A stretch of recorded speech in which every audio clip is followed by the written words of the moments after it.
SIR প্রতিবাদে রাজপথে আন্দোলন। ধর্মতলায় টানা ধর্নায় তৃণমূল নেত্রী মমতা বন্দ্যোপাধ্যায়। সেখান থেকেই কমিশন ও বিজেপিকে তোপ মুখ্যমন্ত্রীর। সবচেয়ে বেশি ভোট বাংলায় কেটেছেন। কই বিহারে তো লজিস্টিক্যাল ডিসক্রিপেন্সির নামে মিসক্রিপেন্সি নেই। এটা তো প্ল্যান্টেড গেম। ভোটের আগেই ভোট করে দিচ্ছেন, তাও পারবেন না। এই ভোটার লিস্টে যদি নরেন্দ্র মোদী প্রাইম মিনিস্টার হয়, তাহলে এই ভোটার লিস্টের ভোটাররা কেন দেবে না? তাহলে নরেন্দ্র মোদীকে পদত্যাগ করা উচিত first. Mister vanish Kumar, tell your prime minister to resign. যত কিছু মাথা ব্যথা বাংলায়, দখল করতে বাংলা বিজেপি হয়েছে হ্যাংলা। ওই তো আধার কার্ড করেছিলেন 1000 টাকা করে নিয়ে, এখন বলছে নো আধার কার্ড, বলছে নো স্যার। বাড়ির কার্ড নো স্যার।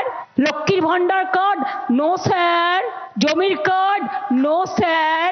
बीजेपी जा बोलबे यस सर। पर्दा का पीछा में क्या है? वो छुपे रुस्तम ने एजेंसी चलाते हैं।